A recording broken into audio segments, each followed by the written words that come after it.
Hi കൂട്ടുകാരെ, ഒരുപാട് സന്തോഷത്തോടു കൂടിയാണ് കേട്ടോ ഞാൻ ഈ വീഡിയോ ചെയ്യുന്നത്. എന്താണെന്നല്ലേ, നാളെ ഞാനും മക്കളും ഗുരുവായൂർ ക്ഷേത്രത്തിൽ പോവാണ് കേട്ടോ. കുറേ ദിവസങ്ങളായിട്ട് ഞങ്ങൾ പറയുന്നുണ്ട് നമുക്ക് ഗുരുവായൂർ പോയാലോ എന്നുള്ളത്. അങ്ങനെ ഫൈനലി നമ്മൾ 29-ാം തീയതി രാവിലെ ഇവിടുന്ന് പോകാൻ തീരുമാനിച്ചു. അതിൻ്റെ ഭാഗമായിട്ട് രാവിലെ ഞാൻ എഴുന്നേറ്റിട്ടുണ്ട് കേട്ടോ. പോകുന്നതിൻ്റെ മുന്നേ നമുക്ക് ഒരുപാട് പണിയും കാര്യങ്ങളൊക്കെ തീർക്കാറുണ്ട്. പിന്നെ ഗുരുവായൂർ ആരെ കൂടെയാണ് പോകുന്നത്, എന്താണ് ഏതാണെന്നൊന്നും ഞാനിപ്പോൾ ഈ വീഡിയോയിൽ പറയുന്നില്ല കേട്ടോ. അതൊക്കെ ഞാൻ അടുത്ത വീഡിയോയിൽ പറയുന്നതാണ്. സർപ്രൈസാണ് കേട്ടോ. കണ്ടില്ലേ രണ്ടാശാന്മാരെ എന്നും രാവിലെ, അതായത് സ്കൂളില്ലാത്ത ദിവസങ്ങളിലെല്ലാം 9 മണി 10 മണി കഴിയാതെ അവർ എഴുന്നേൽക്കാറേ ഇല്ല കേട്ടോ. പക്ഷേങ്കിൽ ഇന്ന് രാവിലെ രണ്ടാളും 7:30 ആകുമ്പോൾ തന്നെ എഴുന്നേറ്റ് വന്നിട്ടുണ്ട്.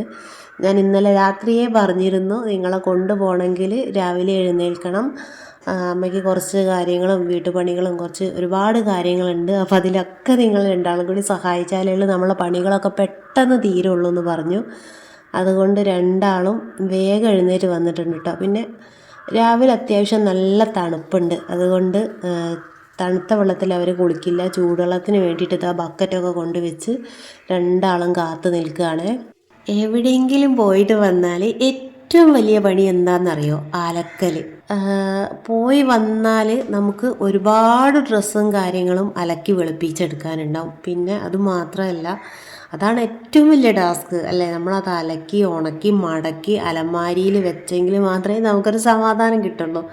അപ്പം എനിക്ക് അതിൻ്റെ മുന്നേ എല്ലാ എന്താ പറയുക, അതിൻ്റെ മുന്നുള്ള ഡ്രസ്സും കാര്യങ്ങളൊക്കെ ഞാൻ എടുത്ത് വാഷ് ചെയ്യട്ടോ. കാരണം തിരിച്ച് വരുന്ന സമയത്ത് എനിക്ക് ഒരു പണികളും ഇവിടെ ബാക്കി ഉണ്ടാവാൻ പാടില്ല. കാരണം വന്നാൽ എനിക്ക് പിന്നെ ആ വന്ന ഡ്രസ്സും കാര്യങ്ങളും മാത്രമേ അങ്ങനെ ആകുമ്പം അലക്കാനുണ്ടാവുള്ളൂ. അങ്ങനെ ഉച്ചത്തേക്ക് വേഗം ചോറും കറികളും ഒക്കെ റെഡിയാക്കുകയാണ് കേട്ടോ. നമ്മുടെ സിദ്ധുട്ടന് കുളിച്ച് വന്നിട്ടുണ്ട് കേട്ടോ. അച്ഛൻ്റെ ബനിയനും അവൻ്റെ ടാറ്റൻ്റെ പാൻറ്റും ഇട്ടിട്ട് ഭയങ്കര കളിയാണ്. എന്താണെന്നല്ലേ, നാളെ പോകുന്നതിൻ്റെ സന്തോഷമാണ് കേട്ടോ. ഭയങ്കര സന്തോഷത്തിലാണ്. പിന്നെ അതിൻ്റെ കളിയും കാര്യങ്ങളൊക്കെയാണ് കേട്ടോ. വേറെ ഒരു കാര്യം കൂടി ഉണ്ട്. ഈ പ്രാവശ്യത്തെ 10 ദിവസത്തെ വെക്കേഷനിൽ നമ്മൾ എവിടേക്കും പോയിട്ടില്ല കേട്ടോ. അതായത് എൻ്റെ വീട്ടിൽ പോലും ഞങ്ങൾ വെള്ളിയാഴ്ച പോയിട്ട് തിരിച്ച് വൈകിട്ട് ഇങ്ങോട്ട് തിരിച്ചു പോരുകയാണ് ചെയ്തത്. അവിടെയും നിന്നിട്ടില്ല. അപ്പം എന്നോട് ഇങ്ങനെ ചോദിച്ചിരുന്നു, നമ്മൾ എങ്ങോട്ടാണ് പോകുന്നത് അമ്മ, എങ്ങോട്ടാണ് പോകുന്നത് അമ്മയെന്ന് ചോദിച്ചിരുന്നു. പിന്നെ ഇപ്രാവശ്യം തണുപ്പൊക്കെ ആയതുകൊണ്ട് നമ്മളിപ്രാവശ്യം എങ്ങോട്ട് പോകുന്നില്ല എന്നൊക്കെ അങ്ങനെ പറഞ്ഞു നിന്നതായിരുന്നു കേട്ടോ. അങ്ങനെ പെട്ടെന്നാണ് നമ്മൾ ഈ ഗുരുവായൂർ പോവാന്നുള്ള ഒരു പ്ലാനിങ്ങും കാര്യങ്ങളൊക്കെ വന്നത്. പിന്നെ ഞാൻ അവരോട് ഇങ്ങനെ പറയുന്നുണ്ട് കേട്ടോ. അതായത് നിങ്ങൾ രണ്ടാളും അമ്മമ്മേൻ്റെ വീട്ടിൽ നിന്നോ, അമ്മ പോയിട്ട് വരാമെന്ന് രണ്ടാളോടും പറയുന്നുണ്ട്. ഫസ്റ്റിൽ അവർ പറഞ്ഞു എന്നോട്, പിന്നെ ഞങ്ങൾ അവിടെ നിന്നോളാം, അമ്മ പോയിട്ട് വാന്നൊക്കെ പറഞ്ഞു കേട്ടോ. പിന്നെ അവർ ഇല്ല ഞങ്ങളും വരുന്നു പറഞ്ഞു. പക്ഷേങ്കിൽ ശരിക്കും വെക്കേഷൻ അവർ കാണല്ലോ, 10 ദിവസം അവർക്കല്ലേ സ്കൂൾ പൂട്ടിയത്, അപ്പോൾ അവരെയും കൊണ്ടല്ലേ പോകേണ്ടത്. പിന്നെ അതുമാത്രമല്ല, അവരെ ഇവിടെ വീട്ടിലാക്കി പോയാൽ അവിടെ എത്തിയാൽ എനിക്കൊരു സമാധാനം കിട്ടില്ല. അങ്ങനെ പിന്നെ ഞാൻ പറഞ്ഞു പോരുന്നൊക്കെ പറഞ്ഞു. അങ്ങനെ നമ്മൾ ക്ലീനിങ്ങും കാര്യങ്ങളൊക്കെ ചെയ്യാണ്ടിട്ട് ഇവിടെ പോകുന്ന സമയത്തും ഞാൻ എല്ലാ ബെഡ്ഷീറ്റ് വരെ അലക്കി ടെറസിൻ്റെ മുകളിൽ കൊണ്ടുപോയി വിരിച്ചിട്ടിട്ടാണ് കേട്ടോ ഇങ്ങോട്ട് ഞാൻ പോവുക. ഒരു പണി ഞാൻ ബാക്കി വയ്ക്കത്തില്ല. പിന്നെ ഇങ്ങനെ ചെയ്യുന്ന ആരെങ്കിലും ഉണ്ടെങ്കിൽ കമൻറ്റ് ചെയ്യട്ടോ. അതായത് നമ്മൾ എവിടെയെങ്കിലും പോകുന്നതിൻ്റെ മുന്നേ വീട്ടിലെ എല്ലാ പണികളും ചെയ്ത് വീട് ഫുൾ ക്ലീൻ ചെയ്തിട്ട് പോകുന്ന ആരെങ്കിലും ഉണ്ടെങ്കിൽ കമൻറ്റ് ചെയ്യാട്ടോ. ഇനിയാണ് ഏറ്റവും വലിയ പണി, ഡ്രസ്സ് മടക്കി വെക്കുക എന്നുള്ളത് കേട്ടോ. പിന്നെയെന്ന് പറഞ്ഞാൽ ഞാനിപ്പോൾ കുറച്ചായിട്ട് ഞാൻ കട്ടിൽമ കൊണ്ടിടും. എന്നിട്ട് അതായത് മക്കളെ ഡ്രസ്സുകളൊക്കെ അവരെ കൊണ്ട് തന്നെ എടുത്ത് വെപ്പിക്കും കേട്ടോ. നമ്മൾ ആൺകുട്ടികളാണെങ്കിലും അവരെ കുറച്ചൊക്കെ കാര്യങ്ങൾ നമ്മൾ പഠിപ്പിക്കുന്നത് നല്ലതാണ്. അടുത്തത് സാരി റെഡിയാക്കലാണ് കേട്ടോ. സെറ്റ് സാരി എടുക്കാമെന്നാണ് പ്ലാൻ ചെയ്തത്. അപ്പോൾ അതൊക്കെ ഒന്ന് റെഡിയാക്കി പിന്നൊക്കെ കുത്തി റെഡിയാക്കി വെക്കുകയാണ് കേട്ടോ. എന്നാൽ പിന്നെ നമുക്ക് എളുപ്പത്തിൽ പെട്ടെന്ന് എടുത്തങ്ങ് കൊടുക്കാമല്ലോ. അപ്പോൾ നന്ദു ആണ് കേട്ടോ സഹായിക്കുന്നതിൻ്റെ. ചെറിയവനാണ് വീഡിയോ എടുത്ത് തരുന്നത്. അതുപോലെ നമുക്ക് ഒരുപാട് പാക്കിങ്ങും കാര്യങ്ങളെല്ലാം വരുന്നുണ്ട്. എന്താ പറയുക, എത്ര എടുത്ത് വെച്ചാലും സംശയമാണ് എല്ലാം എടുത്ത് വെച്ചോ എന്നുള്ളത്. പിന്നെ പ്രത്യേകിച്ച് കുട്ടികളെയൊക്കെ കൊണ്ടുപോകുന്ന സമയത്ത് നമ്മൾ എത്ര സാധനങ്ങൾ എടുത്ത് വെച്ചാലും നമുക്ക് തികയില്ല. എന്താ പറയുക, ഈ ഡ്രസ്സും കാര്യങ്ങളൊക്കെ അവർക്ക് എക്സ്ട്രാ നമ്മൾ എടുത്ത് വയ്ക്കണം.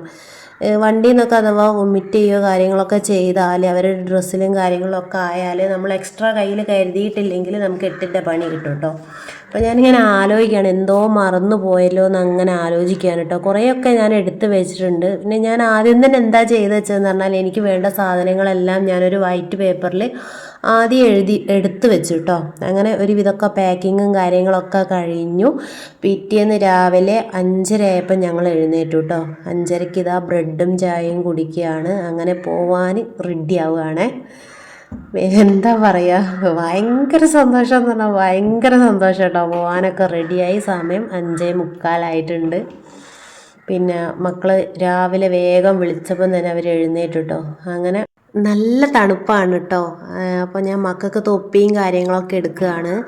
പിന്നെ അവർക്ക് അവിടുന്ന് കഴിക്കാൻ വേണ്ടിയിട്ട് കുറച്ച് ചിപ്സും കാര്യങ്ങളൊക്കെ ഞാൻ ആദ്യമേ വാങ്ങിയിട്ട് ബാഗിൽ വെച്ചിട്ടുണ്ട് കേട്ടോ. അതുപോലെ തന്നെ വൊമിറ്റ് ചെയ്താൽ നമുക്ക് വണ്ടിയിൽ നിന്നൊക്കെ അങ്ങനെ എന്തോ ബുദ്ധിമുട്ട് വന്നാൽ കവറൊക്കെ വേണമല്ലോ, അതുപോലെ കവറും കാര്യങ്ങളൊക്കെ ഞാൻ കരുതിയിട്ടുണ്ട്. പിന്നെ മരുന്ന്, അതുപോലെ തന്നെ വെള്ളം എന്ന് പറഞ്ഞാൽ ഞാൻ പ്ലാസ്റ്റിക്കിൻ്റെ ബോട്ടിലാണ് കേട്ടോ വെള്ളം എടുത്തത്. അതാവുമ്പോൾ നമുക്ക് കുടിച്ച് കഴിഞ്ഞാൽ അത് വേസ്റ്റ് ബിന്നിൽ കളയാം, പിന്നെ തിരിച്ച് ബോട്ടിൽ ഇങ്ങോട്ട് കൊണ്ടുവരണ്ട. അങ്ങനെ അതും എടുത്തു. അത് അവരുടെ കയ്യിൽ കൊടുക്കാം. ഒരു ബാഗ് എടുക്കുന്നുള്ളൂ കേട്ടോ. മക്കൾ പറഞ്ഞിരുന്നു 2 ബാഗ് എടുക്കണമെന്ന്, 1 എടുക്കുന്നുള്ളൂ. കണ്ടില്ലേ, കൊള്ളക്കാരമാതിരി തോന്നില്ലേ 2 എണ്ണത്തിന്. നമ്മൾ മാസ്കും അതുപോലെ തന്നെ തൊപ്പിയും എല്ലാം ഇട്ടിട്ടുണ്ട്. കാരണം നല്ല തണുപ്പാണ് കേട്ടോ. ഇവിടുന്ന് അവിടെ എത്തുമ്പോഴത്തേക്ക് തണുപ്പ് ശ്വസിച്ചിട്ട് കഫക്കെട്ടൊക്കെ കൂടുതലാവാൻ ചാൻസ് ഉണ്ട്. അതുകൊണ്ട് തൊപ്പിയൊക്കെ ഇട്ട് കൊടുത്തതാണ്. അവർ കണ്ണാടിയിലൊക്കെ നോക്കിയിട്ട് സൗന്ദര്യം നോക്കുകയാണ് കേട്ടോ, എങ്ങനെ ഭംഗിയുണ്ടോയെന്നൊക്കെ. അങ്ങനെ ഞങ്ങൾ വാതിലൊക്കെ തുറന്നു. പിന്നെ പോവാൻ റെഡിയായി. വിനേട്ടനെ വിളിച്ചു. വിനേട്ടൻ എഴുന്നേറ്റു. പിന്നെ ഇരുട്ടായതുകൊണ്ടും അതുപോലെ തന്നെ ബാഗിന് നല്ല വെയിറ്റ് ഉണ്ട് കേട്ടോ. ഞങ്ങൾ ബസ് സ്റ്റോപ്പിൽ വിനേട്ടൻ കൊണ്ടാക്കി തരാമെന്ന് പറഞ്ഞു. പിന്നെ ഒരു കാര്യം കൂടി പറയാനുണ്ട് കേട്ടോ. ഗുരുവായൂർ പോകുന്നത് ഞാനും മക്കളും മാത്രമാണ്. വിനേട്ടൻ ഗുരുവായൂരിലേക്ക് വരുന്നില്ല. വിനേട്ടനെ കൊണ്ടുപോവാതെ ഞങ്ങൾ ഫസ്റ്റ് ടൈം പോകുന്നൊരു ട്രിപ്പാണ് കേട്ടോ ഇത്. അങ്ങനെ മക്കളിതാ മുറ്റത്തൊക്കെ ഇറങ്ങി ചെരുപ്പൊക്കെ ഇട്ടു.